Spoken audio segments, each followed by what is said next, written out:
আমি গণভোটের পক্ষে। এখন মানুষ গণভোটের পক্ষে না। হ্যাঁ, আরের পক্ষে, আরব ভোটের পক্ষে। আমরা না এর পক্ষে। আসলে কোনো যুক্তি আছে বলে আমি মনে করি না। আঙ্কেল গণভোটের পক্ষে আছে। আপনার না পক্ষে। গণভোট আমার ইচ্ছা মতো আমি দেবো। গণভোটের বিপক্ষে।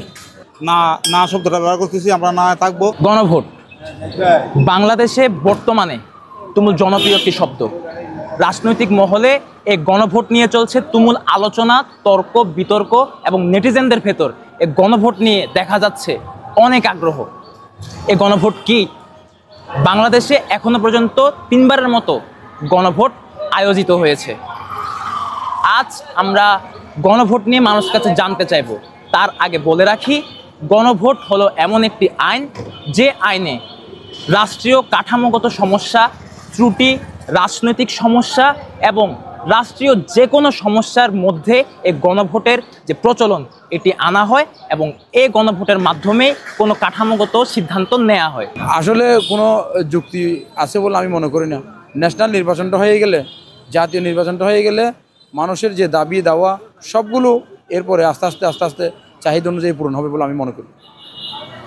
কারণটা হচ্ছে, ধরেন আমরা আপনার 16 বছর আমাদের যেটা সমস্যাটা ছিল, এটা মূল সমস্যা ছিল গণতান্ত্রিকভাবে একটা সরকার প্রতিষ্ঠা করার জন্য।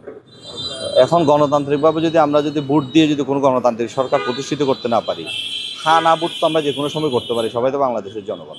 যখন আমাদের একটা সংসদ পূর্ণ প্রতিষ্ঠিত হবে, ওইখানেই সব কিছু আলোচনা করে এই রাষ্ট্রের সুব্যবস্থা পরিচালনাটা আমরা করতে পারবো বলে আমি মনে করি। অতএব ভোটের আগে আমাদের গণভোটের তো দরকার আছে বলে আমি মনে করি। হ্যাঁ, আর পক্ষে বেকুম তাড়াতাড়ি হয়ে যাবে, তাড়াতাড়ি হইলে আর আল্লাহ শান্তি পাবলিক আল্লাহ শান্তি হয়নি, তাড়াতাড়ি করলে দা মিলানো করলে। হ্যাঁ না বলতে পারছি না, কারণ বেশিরভাগ মানুষ যেটাকে সমর্থন দিবে সেটাই হওয়া উচিত। আর দেশের আসলে কি বলবো, দেশে একটা ভালো নির্বাচন অনুষ্ঠিত হোক, সেটা আমি দেশের একজন সচেতন নাগরিক হিসাবে আমিও কামনা করি। একাকারভাবে চাই, তাহলে আমরা গণভোটের বিরুদ্ধে না। তবে আমি মনে করি এখন মানুষ গণভোটের পক্ষে না, নাটাই সবচাইতে বেশি ভাইরাল দেখতেছি আমি। ফেসবুকে বলেন, মানুষের মুখে মুখে বলেন, নাটাই বেশি দেখতেছি আমি গণভোটের পক্ষে। গণভোটের পক্ষে বলতে দেশের জনগণও চাক, মানে গণভোট হোক।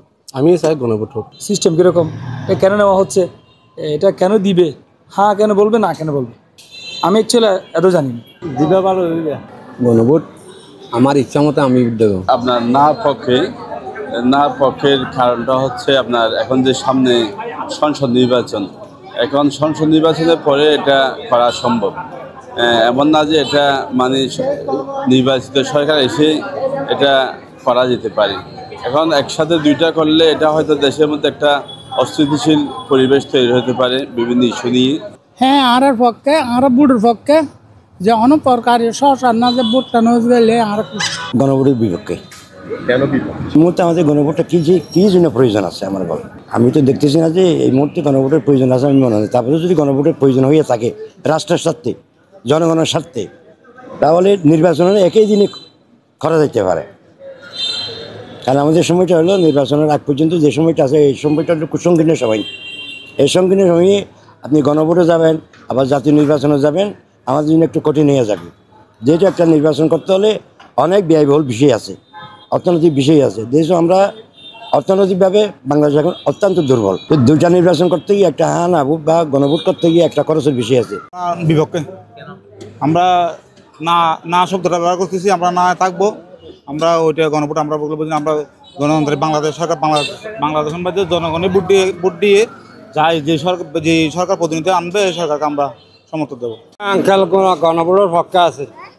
আর সাহেব শর্টকাট ভোট হইলে আর একটা চলে ফিরে পাইছে। এখন জনগণের ভোট সাহেব আছে।